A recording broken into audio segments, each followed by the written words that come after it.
Unacademy. Let's crack it. अब आप वापस आते हैं कुछ और एडवांस कंसेप्ट समझने। जब भी आरबीआई रेपो लोन महंगे करता है तो आप जानते हैं मार्केट में बैंकर भी अपने लोन महंगे करेगा। अब आप समझो कि लोन बहुत ज़्यादा एक्सपेंसिव कर दिया महंगे कर दिए जाए तो वो भी अच्छी बात नहीं होगी, क्योंकि फिर पब्लिक शॉपिंग नहीं करेगी तो प्रोडक्शन कम हो जाएगा, तो जीडीपी कम हो जाएगा, फिर बिजनेसमैन फैक्ट्री से मजदूर को काम से निकाल देगा, तो बेरोजगारी हो जाएगी, अनएम्प्लॉयमेंट हो जाएगा। तो यानी कि रेपो लोन्स वो बहुत महंगा भी नहीं होना चाहिए, लाइक 9% 10%। और साथ ही साथ रेपो लोन एकदम सस्ता भी नहीं होना चाहिए, वरना तो पब्लिक दे दनादन शॉपिंग करे तो फिर तो सप्लाई होगी नहीं, उसके सामने डिमांड होगी तो महंगाई बहुत बढ़ जाएगी। तो ऐसा भी नहीं होना चाहिए कि रेपो रेट को आप 0 या 1% कर दो। Too cheap loan also not good. तो मतलब बहुत ज़्यादा भी नहीं होना चाहिए लाइक 8 9 10%, और रेपो रेट बहुत कम भी नहीं होना चाहिए लाइक 0 to 2%। तो बीच में क्या होना चाहिए? 4% 5% 6% क्या होना चाहिए repo rate? What should be the optimal repo rate? Adarsh repo rate क्या होनी चाहिए? सपोज हम कहें कि भाई 5% होनी चाहिए, कि ये जो 5% है उसमें इन्फ्लेशन भी कंट्रोल में हो जाएगा और साथ ही साथ जीडीपी को भी नुकसान नहीं होगा, किसी का जॉब भी नहीं जाएगा। तो दोनों ही तरफ हार्ट इमोजी आ जाए, ऐसा अगर 5% हो तो हम उस 5% रेपो रेट को क्या बोलेंगे? न्यूट्रल रेपो रेट या टर्मिनल रेपो रेट। तो न्यूट्रल या टर्मिनल रेपो रेट क्या है? बहुत ज्यादा भी नहीं कि जहां जीडीपी को खराब कर दे, बहुत कम भी नहीं कि एकदम सस्ता और महंगाई बढ़ जाए। तो बीच का जो होगा उसे हम टर्मिनल या न्यूट्रल रेपो रेट बोलते हैं। एग्जैक्टली वो कितना है वो तो थियोरेटिकल कंस्ट्रक्ट है, आदर्श चीज है। अब वो क्या होगा वो तो पूरी एक्सपेरिमेंट से पता चले। इसके बाद का मुद्दा है वेरिएबल रिवर्स रेपो रेट। ये क्या है? आरबीआई का मुझे लोन चाहिए, मतलब इधर कटोरा आप समझो किसने पकड़ा है? आरबीआई ने पकड़ा है। और बैंकर कहेगा कि मैं आपको लोन दूंगा पर शर्त है कुछ गिरवे रखो। और आरबीआई कहे मेरे पास जो गवर्नमेंट सिक्योरिटी है, जो सेकेंडरी मार्केट में खेलते खेलते मैंने हासिल की थी, वो मैं गिरवे रखता हूँ, और सामने बैंकर उसको लोन दे। तो स्वाभाविक है आरबीआई ने उस पर कुछ इंटरेस्ट भी तो पे करना पड़ेगा, सपोज 3.35% इंटरेस्ट। तो इसको हम क्या बोलते हैं? Reverse repo rate. जब रिजर्व बैंक खुद लघु अवधि के लिए कर्ज लेता है और उस पर बैंकों को जो ब्याज कमाने को मिलता है, इधर ब्याज कौन कमाए? सपोज 3%, इन तरफ मैं हार्ट इमोजी डालता हूँ, बैंकर कमाएंगे, आरबीआई का सैड इमोजी क्योंकि उसको पैसा उधर देना है। तो ये तो आप समझते हैं रिवर्स रेपो रेट क्या है।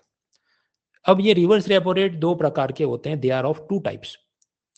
एक तो होता है फिक्स्ड रिवर्स रेपो रेट, कि आरबीआई कहते ठीक है ये जो है इस पे हम 3.35% रखते हैं, तो जो निश्चित हो गया, जो अचल हो गया, जो तो फिक्स रिवर्स रेपो रेट है। कुछ बार आरबीआई खेल क्या करता है कि वो कहेगा करो नीलामी। आरबीआई एक प्रकार से ऑक्शन, कि तुम सारे बैंक वाले आ जाओ लाइन में और तुम बोलो कि तुम किस ब्याज पे, किस इंटरेस्ट रेट पे मुझे लोन देना चाहते हो। बैंक ऑफ बड़ौदा कहे मैं 4% में दूंगी, एक्सिस कहे 3%, स्टेट बैंक ऑफ इंडिया के 2.5%। तो स्वाभाविक है आरबीआई सबसे जो सस्ता है उससे लोन लेना पसंद करेगा, तो वो इससे ले लेगा। तो अगर आरबीआई ऐसा ऑक्शनिंग यानी नीलामी करके लोएस्ट बिडर का लोएस्ट इंटरेस्ट रेट वाला लोन अपने लिए लेता है, तो वो भी रिवर्स रेपो रेट ही है, लेकिन उसे हम क्या कहेंगे? वेरिएबल। क्योंकि वो निश्चित नहीं है, फिक्स नहीं है, वो तो डिपेंड करता है ना। अगर इसका 2.50 देख के एक्सिस अपना बोली चेंज कर देगी, नहीं तो फिर मैं 2.40 में दूंगी। तो ये वेरिएबल है, ये बदल सकता है। तो दो जात के रिवर्स रेपो रेट होता है, एक फिक्स होता है, दूसरा वेरिएबल होता है। कुछ कुछ बार आरबीआई इसको अपना रहा है, इसलिए ये न्यूज में आता है टर्म, तो हमने समझ लिया। अब कुछ लोग झंडा उठाएंगे कि दो जात के ये रिवर्स रेपो क्यों है, एक ही जात का रखो ना। तो भाई वो डिपेंड करता है, आरबीआई को लगे सिचुएशन क्या चल रही है, क्या ये करना सही होगा, कुछ और करना सही होगा, तो अपने डिस्क्रिप्शन के हिसाब से आरबीआई यूज करता है। अब वो वाई कब यूज करेगा वो भी समझ सकते हैं, पर समझो उसके लिए 24 मिनट और वीडियो खींचेगा, जिससे हमारा एग्जाम में कोई नया एमसीक्यू निकलने का सीन बनता नहीं। So will not waste time. कुछ लोग ये भी पूछेंगे कि आरबीआई पर ये करेगा क्यों, आरबीआई को रिवर्स रेपो रेट में बैंकों से पैसा लेने की क्या जरूरत है? अब समझो आरबीआई अगर बैंकों से पैसा ले रहा है, इसका मतलब क्या? वो एक प्रकार से ही इज सकिंग या absorbing the money from the system. उससे क्या होगा? To reduce the money supply from market to fight inflation. स्वाभाविक है ना, इधर अगर 1 लाख करोड़ थे, आरबीआई ने 50,000 करोड़ सब कर लिए, एब्जॉर्ब कर लिए, तो मार्केट में मनी सप्लाई कम हो जाएगा, तो महंगाई से लड़ सकते हैं। और आप जानते हैं ये जब से रशिया यूक्रेन का वॉर हुआ है महंगाई बढ़ रही है, तो उससे लड़ने के लिए रिजर्व बैंक समय समय पर ऐसे वेरिएबल रिवर्स रेपो रेट के खेल करेगा just to suck the money supply from market, ताकि जो लोन इंटरेस्ट रेट हैं वो थोड़े कंट्रोल में रहे, बहुत सस्ता नहीं हो जाए। ताकि लोन सस्ता ना हो, महंगा रहे तो पब्लिक शॉपिंग कम करे, तो महंगाई से हम लोग लड़ सकते हैं।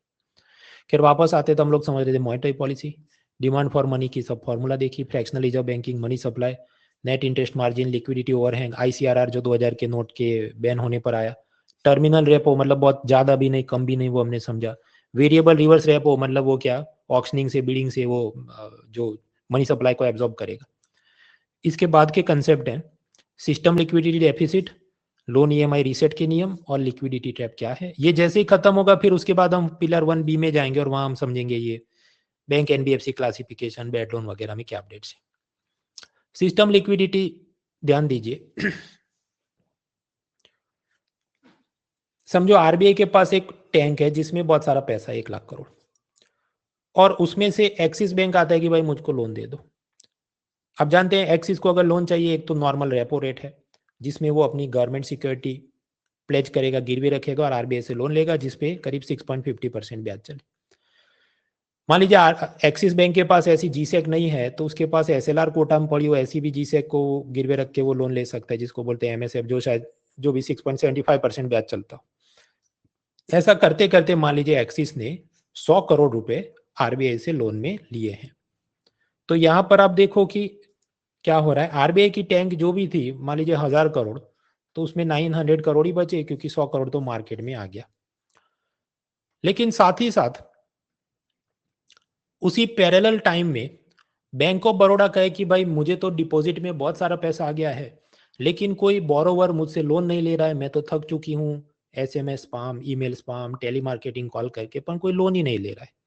तो ऐसी सिचुएशन में बैंक ऑफ बड़ौदा के पास मान लीजिए 20 करोड़ की डिपॉजिट उसको लगे एक्स्ट्रा है, कोई लोन नहीं ले रहा है, तो वो उन पैसों को रिजर्व बैंक में डिपॉजिट कर सकता है। उसके कॉन्सेप्ट बोले आप जानते हैं, गवर्नमेंट सिक्योरिटी रिजर्व बैंक से प्लेज करा के अगर देगा तो रिवर्स रेपो रेट है जो हमने कुछ स्लाइड पहले देखा, और बिना गवर्नमेंट सिक्योरिटी डिपॉजिट कराए भी पैसा ऐसा रख सकते हैं, उसको हम बोलते हैं स्टैंडिंग डिपॉजिट फैसिलिटी। तो ये सब के अंदर भी मान लीजिए बैंक ऑफ बड़ौदा ने 20 करोड़ आरबीआई में जमा किए, तो ये समझो ये ऐसा है कि आरबीआई कुछ पानी डाल रहा था इस तरफ, कितना 100, लेकिन सामने बैंक ऑफ बड़ौदा ने अपनी तरफ से 20 लीटर पानी उसकी टैंक में वापस चढ़ा दिया। तो ये तो कंटिन्यूस साइकिल है, चलते रहेगी। अब ऐसी सिचुएशन में एक कंसेप्ट आता है, उसे हम कहते हैं सिस्टम लेवल लिक्विडिटी।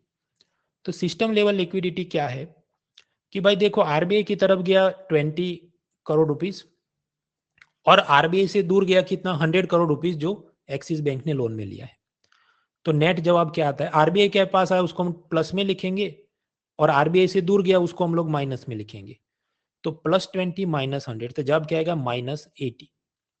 -80 ये क्या दिखा रहा है, सिस्टम में लिक्विडिटी डेफिसिट है, तरलता की तंगी है। क्योंकि आप समझो अगर डिपॉजिट में ढेर सारा पैसा आ रहा होता एक्सिस को, तो वो क्यों रिजर्व बैंक के पास भीख मांगने जाता कि मुझे 100 करोड़ दे दो, नहीं जाता ना, वो खुद में ही खेल लेते आपस में, आरबीआई के पास जाते नहीं।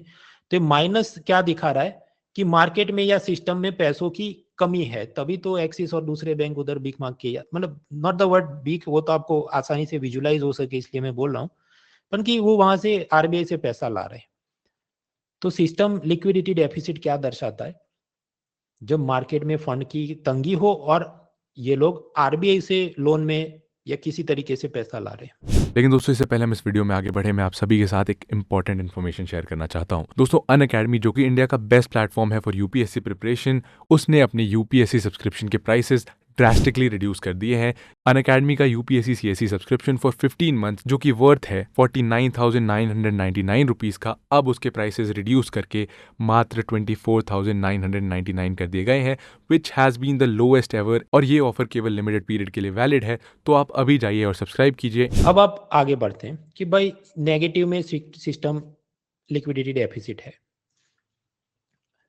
अब आप समझो सिस्टम लिक्विडिटी में मान लीजिए बीच में 0, और अगर नेगेटिव में जवाब आता है जैसा पिछली स्लाइड में आया 80 करोड़ का, तो -1 -2 -3 -80 आए। तो जब भी नेगेटिव में आए तो वो क्या दिखाता है, सिस्टम के अंदर लिक्विडिटी की डेफिसिट है। अगर ये प्लस में आता, पॉजिटिव नंबर आता 1 करोड़ 2 करोड़ 40 करोड़, उसका मतलब क्या है, सिस्टम में लिक्विडिटी सरप्लस है। क्योंकि सरप्लस होती तो ही आप सोचो वो बैंक ऑफ बड़ौदा वाला ढेर सारा पैसा उस तरफ चला जाता। अब आप समझो अगर महंगाई बढ़ रही है कि ऑनियन पहले 50 रुपए पर किलो से 100 रुपए पर किलो हो गए, तो रिजर्व बैंक ने कौन सी स्थिति पे जाना चाहिए? इस तरफ जाना चाहिए, सिस्टम में लिक्विडिटी की डेफिसिट क्रिएट करनी चाहिए। तभी तो क्या होगा कि रेपो लोन जो वो महंगा करेगा तो बैंकर असल में रेपो लोन लेने आएगा और तभी फिर वो नीचे असर उसका दिखाएगा। देखिए, आरबीआई को पहले रेपो रेट था 4%, फिर अभी बढ़ा के 6.50 किया कि भाई ये रशिया यूक्रेन क्राइसिस के चलते बहुत महंगा हो गया है सामान, तो मैं इन्फ्लेशन से लड़ने के लिए रेपो रेट को महंगा कर रहा हूँ। लेकिन आप समझो एक्सिस उसके पास जाता ही नहीं कि तेरी गलियों में ना रखेंगे कदम, तो इसका कोई असर होता ही नहीं। तो आरबीआई ने मजबूर करना पड़ेगा ना बैंकर और बाकी लोगों, भाई तुमने मेरी चौखट पे आना होगा सलामी देने के लिए, रेपो लोन लेने के लिए। दैट मीन्स जब भी आरबीआई चाहता है कि मेरे जो रेपो रेट हैं उसका असर दिखे, मार्केट में इन्फ्लेशन से लड़ना है, लोन महंगे होने चाहिए, तो उसने ऐसे सिचुएशन क्रिएट करना चाहिए ताकि सिस्टम में लिक्विडिटी की डेफिसिट पैदा हो। और उसके वास्ते आप समझो अभी वो दूसरे टूल्स को और खेलेगा, जैसे सीआरआर में आईसीआरआर लेके आए, या जैसे ओपन मार्केट ऑपरेशन में वो कैसे बाइंग सेलिंग करेगा गवर्नमेंट सिक्योरिटी की सेकेंडरी मार्केट में, ताकि सिचुएशन ऐसी हो जाए कि सिस्टम में डेफिसिट बन जाए लिक्विडिटी की। तभी ये सारे बैंकर्स उसके पास आएंगे लोन लेने के लिए और फिर वो अपना दम दिखा पाएगा। वो असल जिंदगी में कैसे क्लॉक काम करती है सारे पुर्जे समझने नहीं बैठेंगे, वरना टाइम बहुत वेस्ट होगा, बट आप एक्सेप्ट करो कि हाँ ऐसा होगा। इसके बाद का मुद्दा आता है कि हर 2-2 महीने पे आरबीआई की मॉनेटरी पॉलिसी कमेटी बैठती है और वो ये रेपो रेट को चेंज करती है। तो उसका सब ग्राफ और चीजें दी हैं। अब उसके अंदर कोई चेंज है ही नहीं भाई। लास्ट ईयर हमने पढ़ा था कि कोरोना से लड़ने के लिए पहले रेपो रेट सस्ता किया 4%, फिर अभी महंगाई से लड़ने के लिए 6.50, बस तो 6.50 है, 2-2 महीने पे आता है तो वो लोन चेंज नहीं करता है। क्योंकि 6.50 से रेपो रेट बढ़ा के अगर 7, 8, 9 करेगा, लोन बहुत महंगे हो जाएंगे तो फिर जीडीपी को नुकसान होगा। तो इसलिए कोई चेंज है ही नहीं, कोई चेंज है ही नहीं। तो वो सब हम पिछले साल पढ़ चुके, वो सेम टू सेम ही बातें, वो हैंडआउट में देख लेना, बाकी थियरी पिछले साल के वीडियोस में देख लेना। पेज 36 तक हम हैंडआउट में पहुंचे। तो खैर वो तो बात हुई। अब हमको कुछ और कंसेप्ट या वर्ड समझने। आप याद करो कोरोना 2020 के दौरान रिजर्व बैंक ने रेपो रेट बहुत सस्ता कर दिया कि पहले 6% था उसको कम करके 4% किया था, ताकि लोन सस्ते हो जाए और पब्लिक दे दनादन शॉपिंग करे तो इकोनॉमी स्लो डाउन से बाहर आ सके। तो जब भी आरबीआई ऐसा करती है कि लोन सस्ते करवा दे, उसको हम कहते हैं आरबीआई का अकोमोडेटिव स्टांस है। अकोमोडेटिव स्टांस क्या है कि रेपो 6 का 4 करवा दिया, वो था अकोमोडेटिव स्टांस। अभी क्या हो रहा है कि 2022 रशिया यूक्रेन वॉर और उसके बाद महंगाई बढ़ रही है, तो आरबीआई धीरे धीरे महंगाई से लड़ने के लिए रेपो रेट जो पहले 4% था उसको बढ़ा के 6.50 तक वो लेके आया। तो ये जो किया जा रहा है उसको हम क्या कहेंगे, calibrated tightening. when RBI is trying to make the loans expensive to combat inflation, तो इसे हम क्या कहेंगे, कैलिब्रेटेड टाइटनिंग। ये भी वर्ड आप वैसे तो समझते हैं। अब आरबीआई क्या बोल रहा है कि देखो मैं ये जो 4% रेपो था उसको बड़ा बड़ा के 5, 6, 6.50 कर रहा हूं, तो मैं क्या कर रहा हूं, I am doing withdrawal of accommodation. या कि जो मेरा पहले अकोमोडेटिव स्टांस था, मैं लोन सस्ते करवा रहा था, तो अब मैं उधर से अपने पैर वापस खींच रहा हूं। अब मैं कैलिब्रेटेड टाइटनिंग की तरफ बढ़ चुका हूं। इसलिए वो बोलता है we are pursuing withdrawal of accommodation. तो क्या कहना चाहते हैं भाई, हम ये रेपो महंगा करेंगे, हम लोन महंगे कराएंगे, महंगाई से लड़ेंगे, ये अपना रुख है। So that is called withdrawal of accommodation.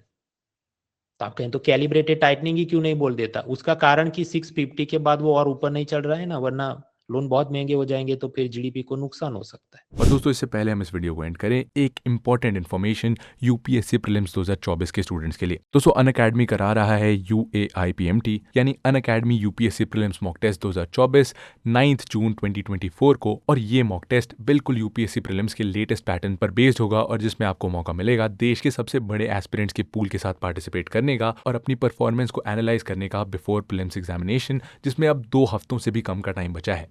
दोस्तों इसका जीएस टेस्ट होगा 9:30 AM to 11:30 AM and CSAT का टेस्ट होगा 2:30 PM to 4:30 PM on the same day.